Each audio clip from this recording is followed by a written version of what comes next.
What's up, guys? It's Courtney, and in today's video I'm gonna be telling you about this girl who I thought was my friend but who actually scammed me. So basically, I put up a post on Twitter and I asked if you all want me to do a story time about this girl, and you all say yes, so here I am with the video. First of all, I have a kind of a bad sore throat, so if I'm like talking funny or clearing my throat, it's because I have a sore throat. But besides the point, if you want to find out about this girl, this little nasty trick who scammed me, then keep on watching this video. Alright, so it all started when I started going out with this group of people, and they're really cool people, they're fun to go out with, all this kind of stuff, and they introduced me to this girl, and we're gonna call this girl Stacy. Stacy, she was nice, she was very she had a very overpowering personality. She made everybody like her. Not to say she wasn't likable, but you know, like she just had that personality. I could tell she liked being the center of attention and all that kind of stuff. I'm not really that type of person that likes to be the center of attention. I'm more kind of like I stand back, more laid back. So, you know, it somewhat kind of balanced out a little bit. So I thought, okay, it might be cool to, you know, be friends with this girl. Messaged me on Instagram because she like had followed me and stuff like that. And we were talking and we're like, yeah, let's like meet up and get wings at this like local bar that, you know, a lot of people go to. We decided we were gonna go. She came over to my house for the first time and she asked if I could do her makeup, which you know, I'm not a professional at makeup and I'm not that great at doing makeup on other people, let alone myself, dang near. But I was just like, yeah, like that's cool, like I can try, like I don't really know, but I will. And that was the first time that she ever asked me for anything, which at the time it wasn't a problem, but now I look back, it's like, okay, like I'm just meeting you. Who's trying to be all up in your face when I barely even know you? But regardless, so I did her makeup and we went out, got wings. Like she paid for herself, I paid for myself. Basically just like casual, like, you know, going out. It was a friend's birthday, so we met them and it was her friend and everything was cool. We continued to like hang out, do stuff, but we didn't really do a lot of stuff. She would mainly just come to my house. That's whenever it really all started. She would be at the library really late at night because keep in mind this girl got accepted to Harvard, so she's going to Harvard in the fall. She would be at the library really late, like apparently studying, doing homework, stuff like that. And so she would ask, oh, like, are you awake? Can I come over? And it would be like 1 and like 1 a.m. And I'm kind of a night owl, so I would just be like, oh yeah, like come over. Like the first time she ever did it, I was like, oh yeah, like this is like random and like fun or whatever. But then it started to be like every single night she'd be like, hey, can I come over?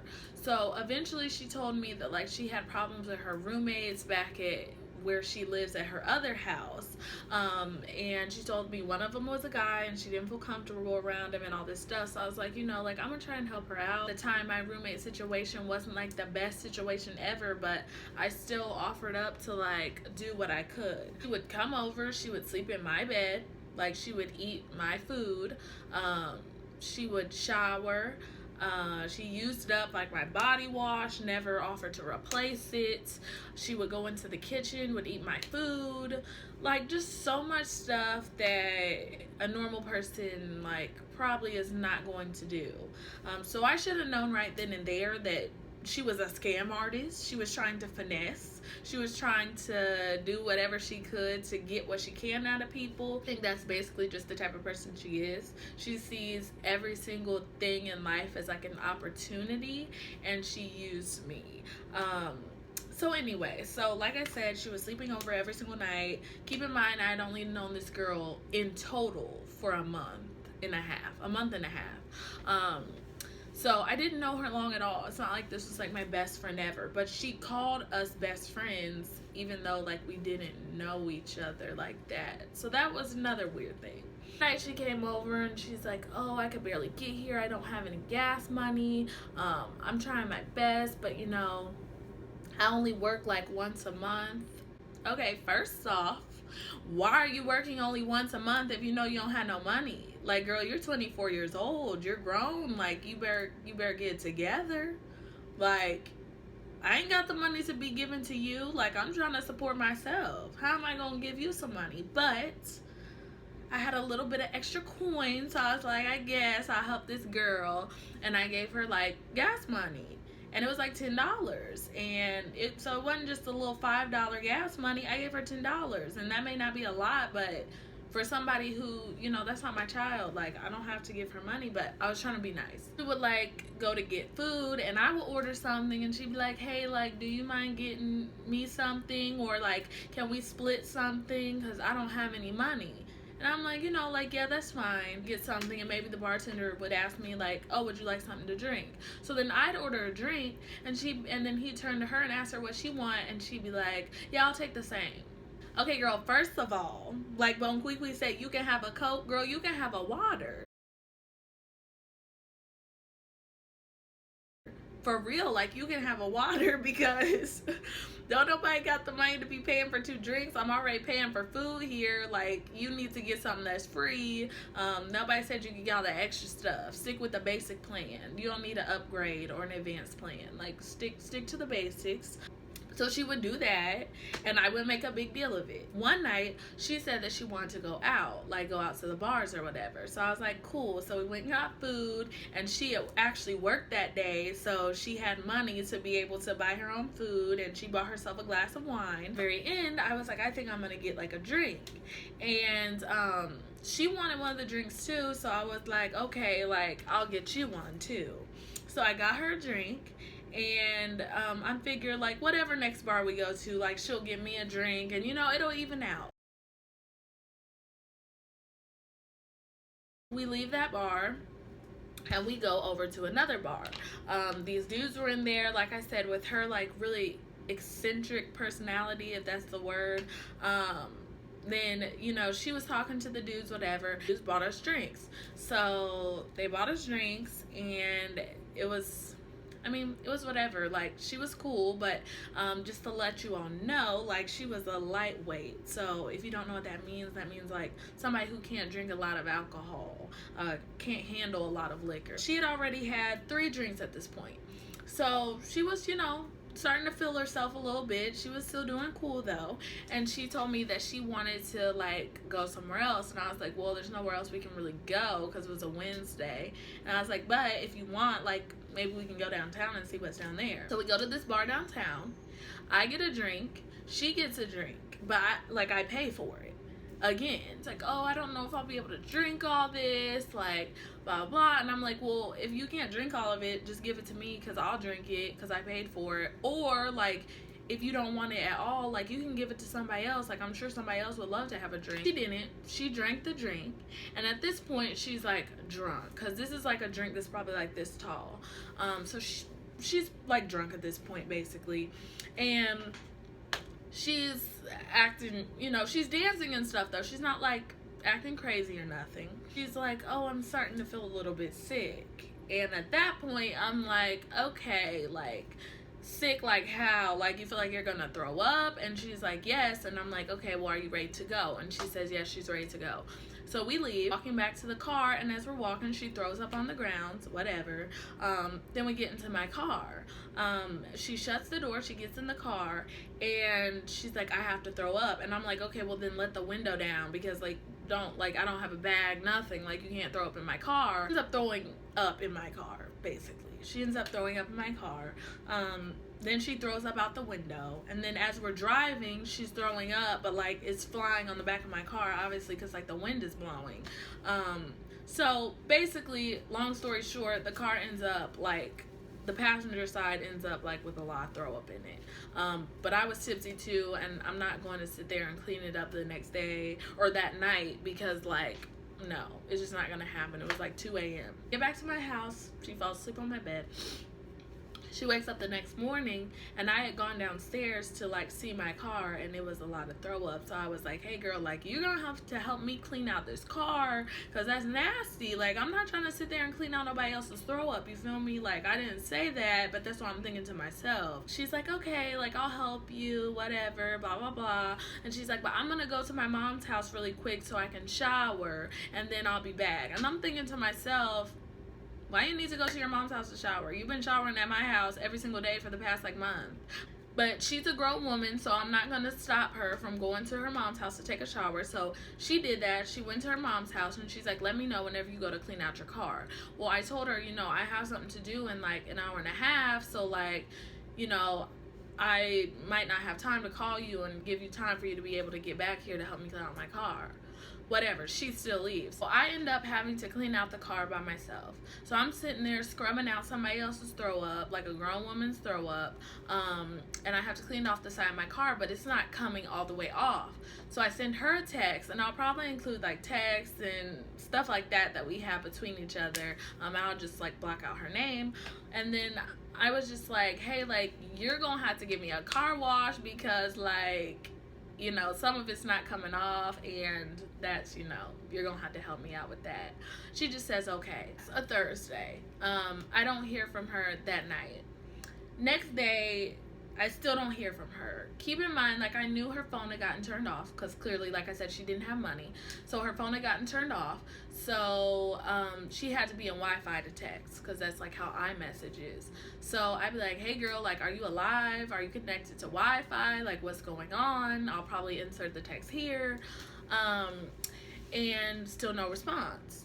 So next day comes around, it's Saturday. I'm like, hey, like, that's really messed up that you don't like answer me. Like, you claim that we're best friends, but like best friends don't just ignore each other. Because I knew at this point she was ignoring me. Because she was watching my Instagram stories, liking people's pictures on Instagram, stuff like that, but was not texting back. All this stuff goes on. Come time Monday morning, I get a text from one of the guys in the group at the beginning that I said I go out with. Probably insert it here. Like, basically like, hey, just to let you know, your buddy Stacy, she let me know that I was thirsty over you and obsessive over you, and I don't remember ever saying that, and she said it right in front of my girlfriend. So I'm just like, what? Like, I'm really thrown off, confused. So this girl, like I put on my Instagram, I'm not the fucking Humane Society, bitch. Like, I'm out here giving you shelter, food, water, housing you and shit. Like, and you gonna go back and talk shit to somebody that's my friend. This is not somebody that's even her friend. This is somebody that's my friend. What makes it even more worse is that you sit there and you say that I said that stuff about him in front of his girlfriend. First of all, that was something that I never said. She knew a situation that had occurred with him and I. Like, he was interested in me and everything was cool, but it just wasn't the right time to like pursue like that type of relationship for me. So she knew about that situation, but she made up lies because I guess she was upset at me. And I'll let you all know why. I talked to another girl in the group, the one who like introduced me to Stacy, and she tells me that Stacy told all of them that I was forcing her to drink.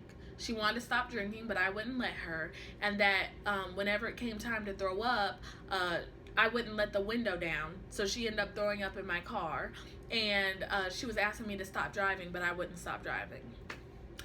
First of all, bitch, you're a grown-ass woman. You're 24 years old, and you're telling me I forced you to drink. Absolutely not. I don't even peer pressure people to drink, let alone force them. I did not open up your mouth and pour liquor down your throat, so no. And then on top of that, why would I want you to throw up inside my car? Why would I not let the window down so that you could throw up in my car? Like, I already knew that your irresponsible self wasn't going to clean it up, so why would I make you throw up in my car? She used up, like I said, body wash, hot sauce, food, all this kind of stuff, never replaced it. So why would I think you would help me clean throw up out of my car? Like, I wasn't surprised that she didn't help. That's why I went ahead and did it myself, because I knew that she wasn't going to help. Yeah, so she claims I forced her. She claims I didn't allow her to throw up out of the window and let her throw up in my car. That don't make any kind of sense, but that's what she claims. She also told everybody that her co-workers at the bar we go to think I'm a hoe. Just all this kind of stuff that it's just like, what? Like, you're totally making stuff up just to like make me look bad. And like, why are you trying to make me look bad after I didn't like gave to you as much as I possibly could. I'm younger than you. I'm living in an apartment. I'm paying rent. I have bills. Like, she knew I had to pay for college, but you're still allowing me to do all this stuff. You're accepting it instead of sometimes being like, oh no, that's okay. You're just taking from me. You're scamming me. Just like you scammed your way into Harvard because she told me that she had less than a 3.0 GPA. How are you getting into Harvard with less than a 3.0 GPA? But you're making everybody think that you're this like scholarly girl and you're so ambitious and blah blah blah, which yes, you have to be very ambitious to allow somebody to be your best friend, use them, get into Harvard with less than a 3.0 GPA, stalk dudes, talk mess about your friends, which I went ahead and told all of her friends who she was talking mess about to them, because if we're going to go ahead and be petty, let's just go ahead and be petty, because you're going around talking mess about me after I didn't try to help you as much as possible and you ignore me. Still to this day, I have not spoken to her because she has not had the balls to respond to me. Mess about me, so I'm going to just go ahead and tell everybody what you were saying about them. So that's exactly what I did. Nobody messes with her anymore. Hopefully somehow she will see this video, because she ended up blocking me over text. So I sent this long text to her in Facebook. She read it and then blocked me. Everything that I was saying is the truth. Everything I'm saying in this video is the truth. I hope that she sees this video and is very embarrassed by it. I'm not using her name for the simple fact that she's a scam artist and she would probably try to get money out of me somehow for making this video, but girl, with that less than 3.0 GPA, I don't know if you got the intelligence to go ahead and do that. But you know what, I'm not gonna sit here and roast somebody and get on her like that. I really could though, and I let her know, like, one day you're gonna mess with the wrong person and you're gonna end up in a really bad situation because you're talking mess about people that are trying to help you out. Even like whenever we went and fed the homeless and stuff like that, she's like, oh, make sure you get a selfie of me like in action helping the homeless people. Why can't you just help the homeless people? Like, why do you have to have a photo and a picture? That's not genuine. Like, I should have known. Again, that was another red flag. Like, why do you need a picture doing something good? Why can't you just do it? Like, why do you have to have proof of it? And it's so ridiculous. She only was interested in white, Indian, and Asian men. She bragged about being part Asian. She told me that if the dude I was talking to wasn't talking to me, he would talk to her. Like, who says that to somebody that's her friend? That their man would be with them if they weren't with me? That don't make any kind of sense. This girl was crazy. I'm so glad that we're not friends anymore. Another girl ended up letting me know that used to be her best friend, that she stayed with her for months, tried to take her boyfriend, stole her shoes. Like, you know, I should have known, and I'm stupid for helping her out so much, but at the end of the day, like, I didn't know I was gonna get scammed like that. I hope you have a great time at Harvard, girl. I'm sure you're gonna be out there scamming the people out there. Scamming is not going to get you far in life. You're not gonna have good karma from scamming people, because like I said, I really tried to help you as much as I could, and you really just used me and scammed me. You should try to be a better person. She blocked me because she claims that I'm bringing negative vibes. No, you're bringing negative vibes by putting negative actions into the world. You're getting back negative energy. Like, just stop. And thank you for allowing me to, or thank you for giving me something to talk about so that I was able to make a YouTube video and get my channel started again. So thanks for the opportunity. If I make any coin, I'll be sure not to send you any. Don't try and ask me where your cut is, because you ain't getting none. Anyway, that's the end of the story. That's how I got scammed by this Harvard graduate. Thank you all so much for watching this video. If you liked it, then give me a like down below, comment with your opinions, or let me know if y'all have ever been in a situation like this before. Don't forget to subscribe to my channel. Follow me on Twitter at Lil Chow Mein, Lill Chow Mein, and on Instagram at Lil Chow Mein, just Lil Chow Mein. So thank you so much for watching this video, and I'll be creating new content soon, so just be on the lookout for that. Thank you guys so much for watching. Bye.